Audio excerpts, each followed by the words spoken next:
Third story, we have Will Stutely rescued by his companions. And so the sheriff now has realized that he can't put out a warrant for Robin. He can't trick Robin into getting caught. So he finally decides to do what he should have done all along and be the sheriff and go and arrest the guy that is being a bandit in the woods. As sort of the rightful holder of the law in the realm, that's what he should be doing.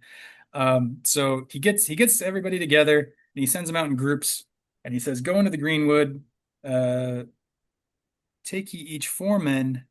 So it's groups of 5 out in the woods, and try and hunt them down. If you capture Robin Hood, you get 100 pounds of silver, and if you capture any of his band, you get 2 score pounds of silver. Never mind that the king's reward is in gold. Yeah. The sheriff gets to keep the king's reward, but his men get a little payout of that. Um, so they go off into the woods, but they can't find anybody because, again, they've all been warned by the innkeeper at the Blue Boar. He says, "Hey, watch out. Sheriff and his men are coming." So they hide in the woods. And Robin Hood says, "I don't want to kill anybody.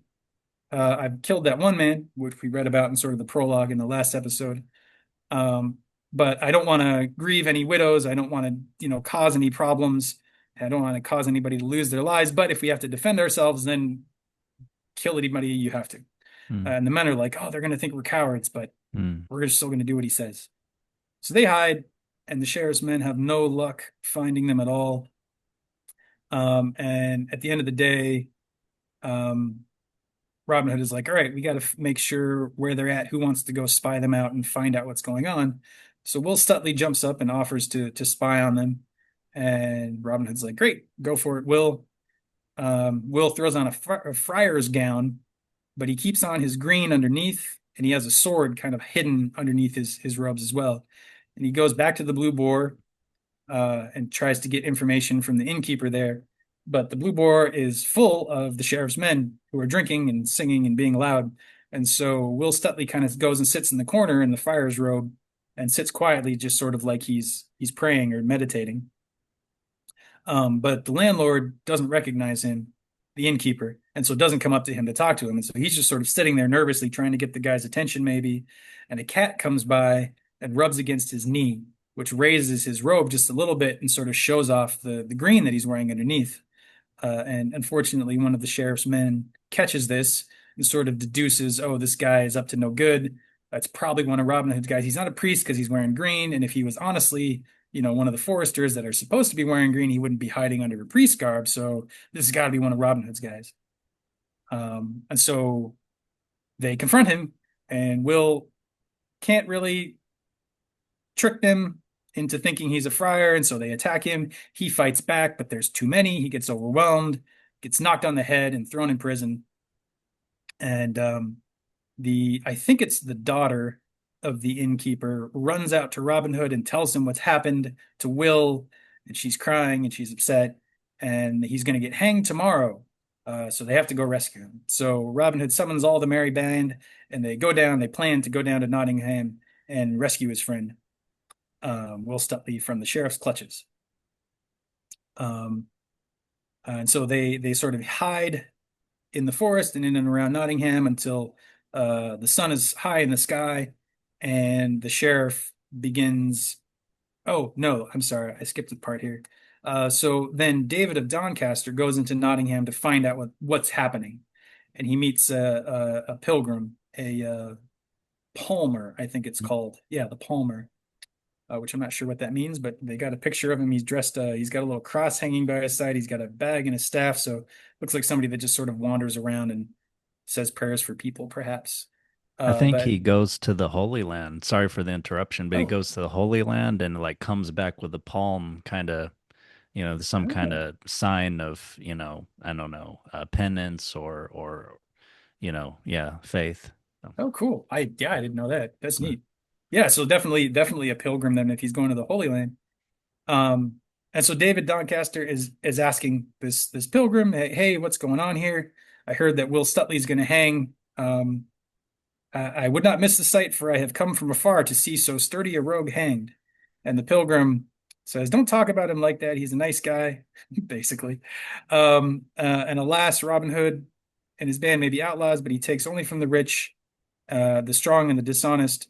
And there is not a poor widow or peasant with many children from here to Sherwood, but who has barley flour all year long, thanks to him. It grieves my heart to see someone as gallant as Stutely die.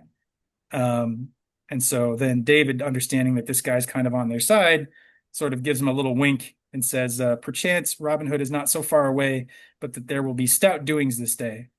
Um, and he kind of gets the hint that Robin Hood is maybe going to rescue this guy.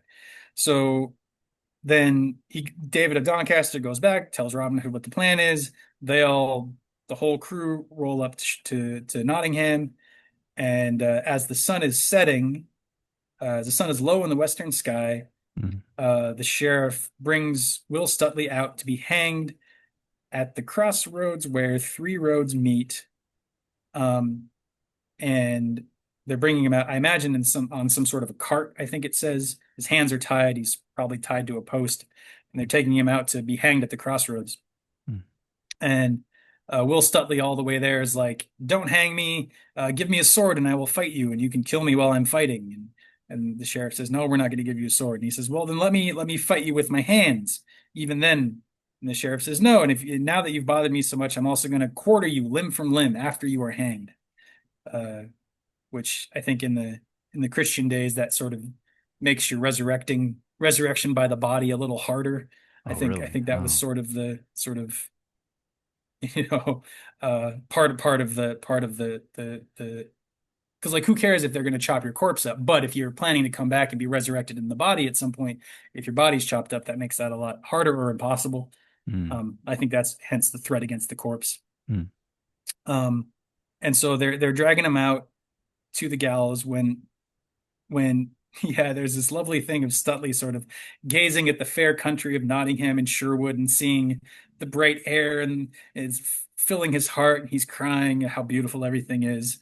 So we're all feeling really bad for Will Stutley, and then he looks around, he realizes that the merry men are around, and then he sees Robin Hood, and yet betwixt all of these men come to rescue him, there's a line of men at arms of the sheriff, and so Mm.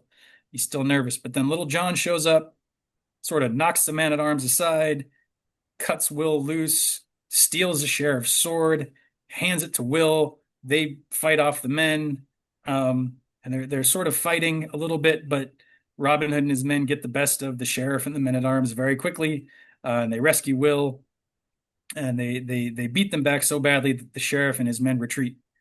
And Will Stutley yells after them, "Oh, stay! You'll never catch bold Robin Hood if you do not stand to meet him face to face." But the sheriff, bowing along his horse's back, made no answer, but only Yeah. spurred the faster. So we have the sheriff chickening out and running away, proving not to be able to stand by the might that he wanted to bring against the outlaw. And Robin Hood rescues Will Stutley, and Will Stutley and Little John cry. They weep to be back together. They're very happy that they rescued him, and they go back to the woods. And we're gone as a storm cloud moves away from the spot where a tempest has swept the land. But they left 10 of the sheriff's men lying along the ground wounded, some more, some less, yet no one knew who had smote them down. Um, and thus the sheriff of Nottingham tried thrice to take Robin Hood and failed each time. And the last time he was frightened, for he felt how near he had come to losing his life. So he said, "These men fear neither God nor man, nor the king, nor the king's officers. I would sooner lose mine office than my life, so I will trouble them no more." And he kept close within his castle for many a day, dared not show his face outside of his own household. And all the time he was gloomy and would speak to no one, for he was ashamed of what had happened that day.